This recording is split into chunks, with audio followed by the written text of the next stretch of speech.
बीच बहस में आपका बहुत बहुत स्वागत है। मैं हूं आपके साथ अनुराग मुस्कान। खुद को कंठ का, गले का क्रांतिवीर समझने वाले अरविंद केजरीवाल को अब कमांडो सुरेंद्र सिंह पाक साफ नजर आते हैं। वो कमांडो सुरेंद्र सिंह जिन पर मारपीट का आरोप है, जिन पर सरकारी काम में बाधा डालने का इल्जाम है, जिन्हें दिल्ली पुलिस ने गिरफ्तार भी किया। जमानत मिली तो केजरीवाल ने कमांडो की गिरफ्तारी को भी मोदी एंगल दे दिया। अब केजरीवाल से कोई यह पूछे कि जितेंद्र सिंह तोमर की फर्जी डिग्री का मामला, मनोज कुमार पर धोखाधड़ी का केस या जर्नैल सिंह पर मारपीट करने का आरोप भी क्या केजरीवाल की देन है, मोदी की देन है? बीच बहस का सबसे बड़ा सवाल यह है, क्या केजरीवाल के विधायक को जमानत मिलते ही वो संत हो गए क्या?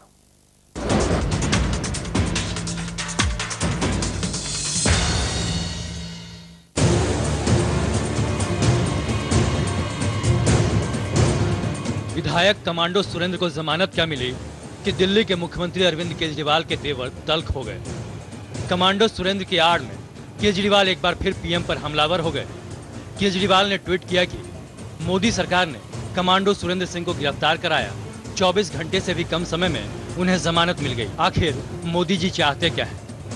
केजरीवाल ने विधायक कमांडो की गिरफ्तारी के लिए सीधे सीधे मोदी सरकार को कसूरवार ठहराया, लेकिन केजरीवाल ये भूल गए कि उनके विधायक को एनडीएमसी के कर्मचारी से मारपीट करने के आरोप में गिरफ्तार किया गया था। उनके खिलाफ बाकायदा एफआईआर दर्ज की गई थी, लेकिन केजरीवाल को अपने विधायक की गलती नहीं दिखती। वो तो बस उन्हें संत ठहराने पर जुटे हैं। और तो और केजरीवाल को तो अपने कमांडो पर फख्र भी है। कुछ ऑफिसर एक रेडी पटरी वाले से जोर जबरदस्ती करके पैसे छीन रहे थे। करते हैं ना कई बार, हफ्ता बांध रखा, महीना बांध रखा, तो उसने देखा कि कुछ ऑफिसर रेडी पटरी वाले से पैसे ले रहे थे। उसने अपनी गाड़ी रोकी, नीचे उतर के उसने उनको अफसरों को बोला कि मैं तुमको सस्पेंड करा दूंगा, ये सब बंद करो। कमांडो सुरेंद्र को तारीफ करने की बजाय केंद्र सरकार ने अपनी पुलिस का इस्तेमाल करके कमांडो सुरेंद्र के ऊपर ही केस कर दिया और कल कमांडो सुरेंद्र को गिरफ्तार कर लिया उन लोगों। लेकिन मुझे खुशी है, जुडिशरी पे उनका भरोसा है। अभी 4 बजे उसको बेल मिल गई, 24 घंटे भी अंदर ही नहीं रख पाए। मुख्यमंत्री केजरीवाल यहीं नहीं रुके, 67 विधायकों के जंबो नंबर पर जमकर हैकड़ी भी दिखाई। कंठ के क्रांतिवीर तो वो हैं ही, लिहाजा नारा भी नया ही गढ़ डाला। बहुत संघर्ष करके आए हैं जी, खूब लड़ाई करके आए हैं, डंडे खा के आए हैं, जेल जाके आए हैं। इन लोगों को अगर लगता है, मैंने तो कहा था इनको, बीजेपी वालों को मैंने कहा जी, आपने सारी 80,000 पुलिस वालों की फोर्स हमारे 67 एमएलए के पीछे छोड़ रखी है। हम ये 67 के 67 आ जाते हैं आपके पास, हमको सबको तिहाड़ भेज दो। उनका नारा है, ना काम करेंगे ना काम करने देंगे। हमारा नारा है, वो परेशान करते रहे, हम काम करते रहे। हालांकि कमांडो सुरेंद्र सिंह अब जमानत पर बाहर हैं, लेकिन इससे पहले भी आम आदमी पार्टी के 2 और विधायक जेल की हवा खा चुके हैं। कोंडली से विधायक मनोज कुमार और फर्जी डिग्री मामले में जितेंद्र सिंह तोमर को भी दिल्ली पुलिस ने गिरफ्तार किया था, लेकिन तब भी केजरीवाल ने अपने विधायकों को क्लीन चिट दे दी थी। जितेंद्र तोमर के खिलाफ केजरीवाल की किरकिरी शुरू हुई तो उन्होंने यू टर्न ले लिया था, मजबूरी में ही सही, लेकिन दिल्ली की जनता के सामने उन्हें ऐलान करना पड़ा था कि जितेंद्र तोमर ने उनसे अपनी गलती छिपाई थी। मुझे नहीं पता कितनी सच्चाई है, कितना गलत है, लेकिन अगर वो सब सच है तो मुझे लगता है कि मुझे धोखे में रखा गया था। केजरीवाल सरकार पार्ट 2 में एक एक कर कई पार्टी विधायकों पर संगीन आरोप लग रहे हैं। बिल्कुल ताजा मामला कमांडो सुरेंद्र का है, जिन्हें महज जमानत मिली है। कानून की नजरों में वो मुजरिम न सही पर मुलजिम तो हैं ही। ऐसे में बीच बहस का सवाल ये है कि महज जमानत मिल जाना क्या केजरीवाल के कमांडो को संत का सर्टिफिकेट देता है? केजरीवाल ने आरोपी विधायक की आड़ में पीएम मोदी पर हमला क्यों किया? Bureau report, India news. चलिए बीच बहस में चर्चा शुरू करते हैं।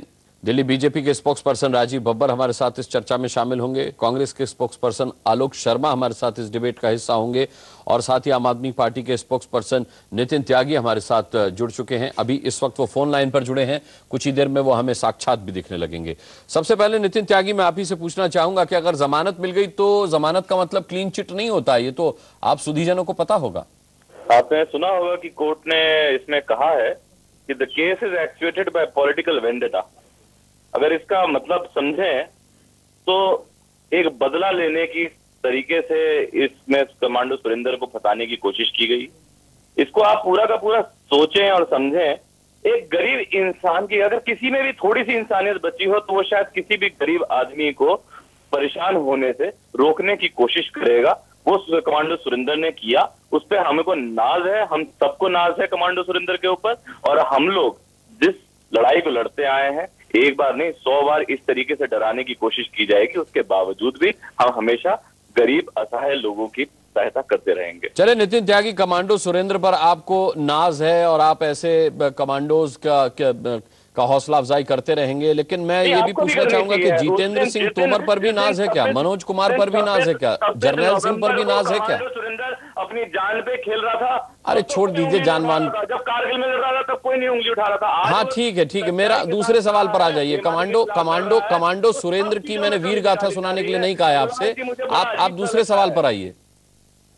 आपका सवाल बताइए। मेरा सवाल यह है कि जो नाज आपको कमांडो सुरेंद्र पर है वही तोमर साहब पर भी है क्या, वही जर्नैल सिंह पर भी है क्या, वही मनोज कुमार पर भी है क्या?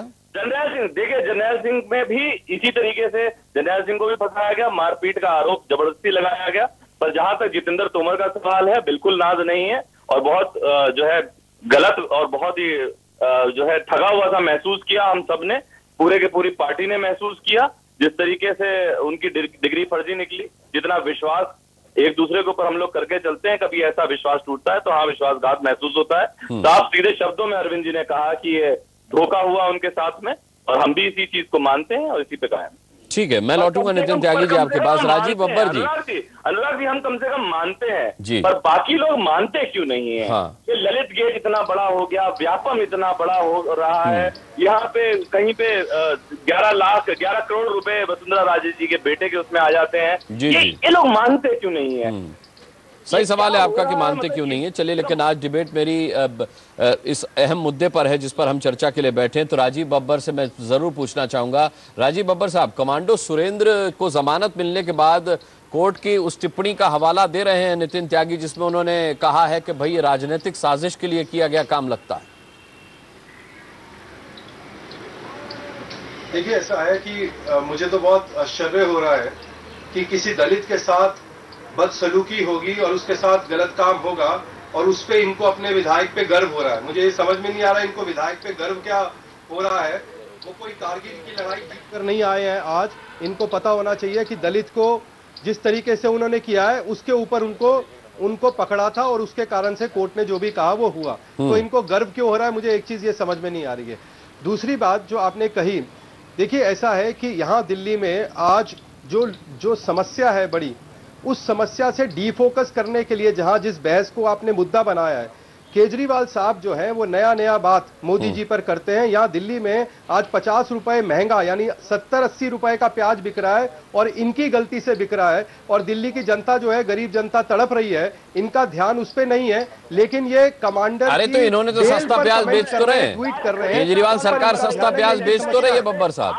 कौन आज आप मेरे को ये बताइए, आप देखिए सुनिए, आपके लिए नेफेड ने 19 अप्रैल के अंदर आपके लिए चिट्ठी लिखी थी।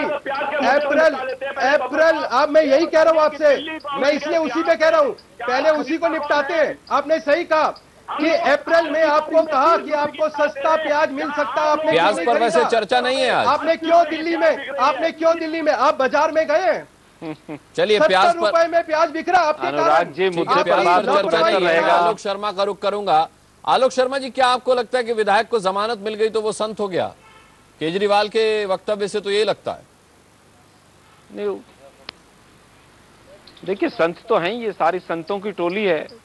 और आज एक बड़ा अच्छा हमारे पार्टी केजरीवाल के जो मेंबर हैं अभी डिबेट में, उन्होंने कहा कि हम ठगा हुआ महसूस कर रहे हैं। मुझे लगता है एक छोटे ठग ने बड़े ठगों को ठग लिया। ये तो आज की न्यूज़ होनी चाहिए, ब्रेकिंग न्यूज़ होनी चाहिए।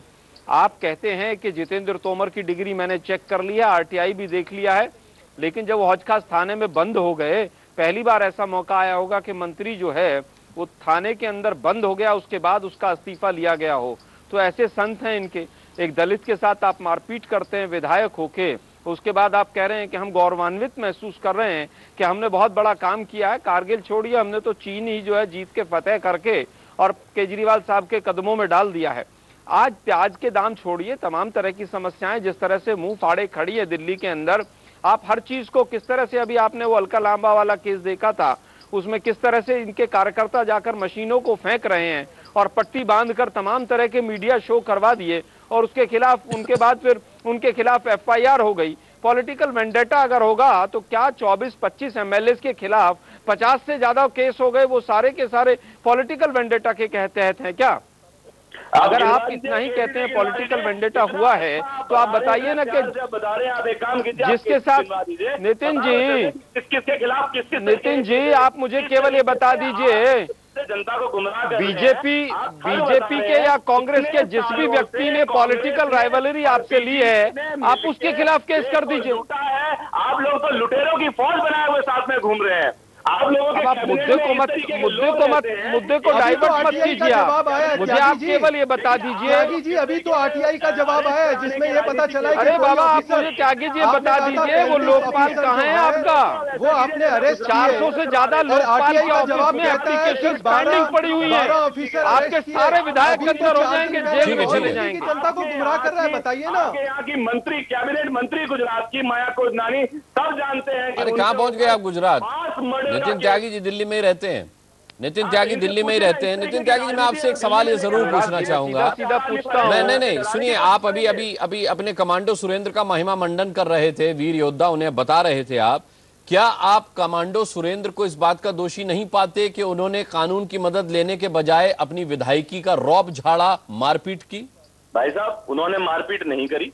मारपीट एक आरोप है, उनके ऊपर 2 आरोप लगे हैं। एक मारपीट का आरोप लगा है, एक जाति सूचक शब्द का। जो NDMC के कर्मचारी था वहां पे, नितिन जी कोर्ट को काम करने दीजिए ना। सबको ग्रीन सर्टिफिकेट आप मत दीजिए ना। सरासर झूठ केस बनाया गया है। आपको अगर ये सरासर झूठ नहीं नजर आता, कोर्ट के पॉलिटिकल वेंडेटा जैसे हार्श शब्द को इस्तेमाल करने के बाद भी तो आपको कोर्ट पे विश्वास है ना? अनुराग जी, मुझे बताइए, आपको कोर्ट पे विश्वास है ना? मेरे को त्यागी जी एक आपसे प्रश्न पूछना है कि आपको कोर्ट के वर्डिक्ट पे विश्वास है ना? मैं ये पूछना चाहता हूं नितिन जी। 100% सर। हाँ, तो कल कोर्ट ने कहा कि आप ये जो एडवर्टाइजमेंट में बेरुखी से लड़ाई, हरियाणा से लड़ाई, आलोक जी रुक जाइए, कोई काम नहीं करना, लड़ाई मत कीजिए, ये आपको कोर्ट ने कहा है, उस पर भी विश्वास करेंगे? आप एक बार फिर से रिपीट कीजिए। जब आपको अब समझ नहीं आएगा। नहीं, आलोक जी बीच में बोल रहे थे। आलोक जी बीच में बोल रहे थे। राजीव बब्बर, एक बार फिर कह दीजिए। मैं दोबारा बोलता हूं। हाँ, ऐसा है कि इसी कोर्ट ने कहा है, दिल्ली हाई कोर्ट ने, कि आप जिस तरीके से जनता का पैसा एडवर्टाइज कर रहे हैं केंद्र सरकार को नेगेटिव करने के लिए, इससे अच्छा आप महिला सुरक्षा पर ये कीजिए। ये कोर्ट ने कहा है, वो भी मानेंगे क्या? पर ये पूछ रहा हूं मैं आपसे। आपने कहा ना हमें कोर्ट पे विश्वास है, मैं यही पूछ रहा हूं। लोगों ने डाला था कि ये इस तरीके से एडवर्टाइज करना गलत है। कोर्ट ने आपके स्टे ऑर्डर को मान्य नहीं रखा। मैं आपके जैसे, आपने कोर्ट की एक लाइन बोली है, मैं भी कोर्ट ही की लाइन बोल रहा हूं। पर जो हम लोग जो इस तरीके तो कोर्ट ने कहा, ये कोर्ट की लाइन है, ये दिल्ली हाई कोर्ट ने। आप गुमराह मत कीजिए। मैंने बहुत छोटा प्रश्न किया आपसे, मैं उस लाइन का उत्तर मान रहा हूं। और इसीलिए आपने वहां से शुरू किया था, आपने वहीं से शुरू किया था। आपने कोर्ट के ऑर्डर से शुरू किया था। कोर्ट ने पॉलिटिकल वेंडिक्टा की बात की, आपने वहां से शुरू किया था। मैं ये आपको कह रहा हूं कि कोर्ट ने कहा कि आप नेगेटिविटी से पब्लिसिटी मत कीजिए, आप पब्लिसिटी पॉजिटिव कीजिए, ये कोर्ट ने कहा है। ये मैं कह रहा हूं। अगर ये कहती है तो वो बिल्कुल मान्य होगा। ये मैं कह रहा हूं। ठीक है, मान लिया उन्होंने कि कोर्ट ने अगर ये कहा है तो हमें मान्य है। पहले आपने जनता का पैसा लुटवा दिया। ठीक है। नितिन त्यागी जी, मेरा सवाल आपसे ये है कि जब तोमर साहब अंदर हुए थे फर्जी डिग्री के मामले में, तब भी केजरीवाल साहब ने मोदी जी पर, मोदी सरकार पर निशाना साधा था। ऐसा आपने हर बार किया कि भाई हमें जो है ना पॉलिटिकल मैंडेटा के तहत हमारे खिलाफ कार्रवाई की जा रही है। अब भी आपने यही कहा।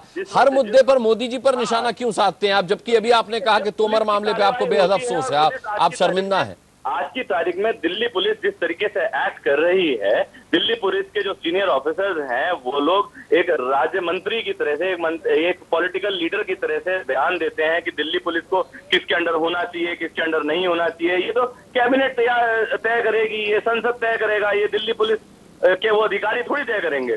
पर वो इस तरीके के बयान देते हैं, जिस तरीके से फंसाने की कोशिश की जाती है, जिस तरीके से 11 कितने दिन पहले ये एफआईआर की गई थी। और टिपिकली हर बार ऐसा होता है कि फ्राइडे के दिन किसी एमएलए को उठाया जाता है, किस बेसिस पे उठाया जाता है, और उसको जिसमें कोर्ट को किसी भी तरीके का कोई भी प्रूफ दिखाई नहीं देता, कोई भी तोमर साहब का अरेस्ट कौन सी, तोमर साहब का अरेस्ट कब हुआ था? इस तरीके का हैरासमेंट जो करने की राजनीति हो रही है, इसके लिए बोला जाता है। आज की तारीख में आपको पता है कि दिल्ली की पुलिस जो है डायरेक्टली सेंटर के अंडर में आती है, उनके कहने पे चल रही है या नहीं चल रही है, ये साफ नजर आता है। पूरी की पूरी दिल्ली की जनता आज की तारीख में इस तरीके को समझने लगी है। अगर आप जितेंद्र तोमर की भी बात करें तो सिर्फ जिस तरीके से जितेंद्र तोमर के यहाँ पे पहुंच के और जितेंद्र तोमर को उठाया गया था, उस चीज के लिए हाँ हम लोगों ने कहा है और उसको अभी भी कहते हैं हमारी। अरे उसकी सीसीटीवी फुटेज देखिए, जितेंद्र तोमर को उठाया नहीं था भाई किसी ने, तरीका नहीं होता। नहीं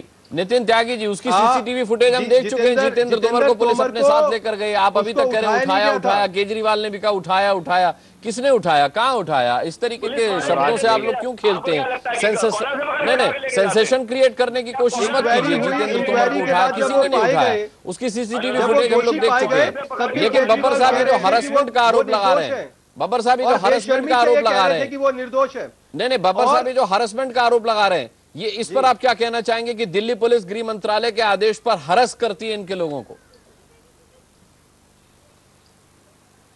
इनको कहां हरेस किया गया? आप फर्जी डिग्री, आप चोरी करेंगे, आप चकारी करेंगे, आप सरकारी ऑफिसर्स को मारेंगे, आप जाति सूचक शब्द बोलेंगे, वो दिल्ली पुलिस आकर इनसे बुलवा रही है। इनके विधायक, मैं इसलिए पहले भी ये बात कहता हूं, चुनाव लड़ने से पहले जो इनके पास केसेस थे, जो एफिडेविट में दिए थे, वो अलग बात है। लेकिन चुनाव जीतने के बाद जिस तरीके का बिहेवियर इनके एमएलए कर रहे हैं, डिप्टी स्पीकर का जो पति है वो प्रिंसिपल को जो है धमकाता है, बाद में जाकर प्रिंसिपल से कॉम्प्रोमाइज करता है। ये दिल्ली पुलिस नहीं करवा रही है, ये केंद्र सरकार नहीं करवा रही है। आपने कहा 35 ऑफिसर हमने अरेस्ट कर दिए, करोड़ों रुपए आपने हमारे लगा दिए दिल्ली के, और आरटीआई कहती है कि 12 ऑफिसर अरेस्ट हुए। आपको शर्म नहीं आती झूठ बोलने में? और उसी तरीके से जैसे आप तोमर के मामले में झूठ बोल रहे हैं, आज फिर वैसे ही झूठ बोल रहे हैं। सामने तो रखो, आपने न जाने कौन सी आपने सारे सब चैनल्स ने देखा, सारे चैनल्स ने देखा, सारे चैनल्स ने देखा। साहब इतनी बेशर्मी तो मत कीजिए। आपने सारे अभी परसों सभी नेशनल चैनल्स में आया कि आपने झूठ बोला, और आप झूठ बोलते हैं, और झूठ बोलने के बाद आप शर्म से, आपको शर्म भी नहीं आती? आप लोगों को शर्म आती है? क्या एक्शन लिया? क्या आप कर रहे हैं? आज क्या रैन बसेरा में हालत हो रहा है, क्या हो रहा है? महंगाई की हालत सड़कों पर क्या हो रही है, कैसे हो रहा है? एसडीएम ऑफिस में आज रिश्वत चल रही है, क्या कर रहे हैं आप? स्कूलों की एजुकेशन में क्या हो रहा है, क्या कर रहे हैं आप? पीडब्ल्यूडी पर आप क्या कर रहे हैं? आलोक शर्मा जी, आपको क्या लगता है पॉलिटिकल मैंडेटा किसका है? केंद्र सरकार का पॉलिटिकल मैंडेटा है कि वो हरेस करती है आम आदमी पार्टी के विधायकों को, या आम आदमी पार्टी इस चीज का पॉलिटिकल मैंडेटा बनाकर इसका पॉलिटिकल बेनिफिट लेना चाहती है? आप क्राइम करेंगे, ठीक है, आलोक जी से पूछा ये सवाल। और उसके बाद देखिए अभी तक जो नजर आ रहा है अनुराग जी, महंगाई के ऊपर भाजपा, अनुराग जी देखिए महंगाई के ऊपर भाजपा भी बोले तो बहुत अच्छी बात नहीं है। उन्होंने भी जो जो वायदे किए थे, खैर आज के मुद्दे पर हम बात कर लें तो बेहतर रहेगा। पिछले 5-6 महीने में जिस तरह का शासन पार्टी केजरीवाल का रहा है, यह अपने आप में एक झूठ का पुलिंदे का मिसाल बनता चला जा रहा है। आप हर चीज में झूठ बोलते चले जा रहे हैं। 25-26 एमएलए के खिलाफ आपके एफआईआर हो गई हैं, 50 से ज्यादा केसेस आपके ऊपर लद गए हैं। आपके एमएलए हर तरह के कुकृत्य में पूरी तरह से जुड़े हुए पाए जा रहे हैं। आप फिर कहते हैं कि साहब हम तो पार्टी विद द डिफरेंस है। अभी अन्ना हजारे साहब जिसके कंधों पर बैठकर आप यहां तक पहुंचे थे, उन्होंने भी कहा आपने लोकपाल, आंतरिक लोकपाल भगा दिया अपना। आपने लोकपाल की बात कही, 500 एप्लीकेशन आज लोकपाल के यहाँ पेंडिंग पड़ी हैं। आप लोकपाल की नियुक्ति नहीं कर रहे हैं। उसके बाद आप कहते हैं कि राजनीतिक प्रतिद्वंदिता है, पॉलिटिकल वेंडेटा है। अरे भाई आप ठीक रहिए ना। क्या जिस व्यक्ति ने एफआईआर कराई वो कांग्रेस का कार्यकर्ता था या भाजपा का कार्यकर्ता था? फिर पॉलिटिकल वेंडेटा कहां से आ गया? आप मुझे केवल ये बताइए, साकेत कोर्ट ने जितेंद्र तोमर को कई बार तक जमानत नहीं दी। क्या वो जज भाजपा के थे, कांग्रेस के थे, मोदी के थे, राहुल जी के थे, किसके थे वो? मैं किसी का पक्ष नहीं ले रहा हूं, लेकिन केवल ये कहना चाहता हूं कि पार्टी केजरीवाल अपनी गलतियों को, कमियों को छुपाने के लिए इस तरह का राजनीतिक अभ्यास करती है। हर तीसरे दिन उनको एक नया मुद्दा चाहिए होता है, नया धरातल चाहिए होता है जिस पर वो लड़ाई कर सकें। जी, कोई भी मुद्दा केंद्र सरकार पर हमला बोलने के लिए इस्तेमाल करके केजरीवाल सरकार अपने वादों से लोगों का फोकस हटाने की कोशिश करती है। ये बीजेपी का भी मानना है, कांग्रेस का भी मानना है, दोनों ही अहम पार्टियों का ये मानना है।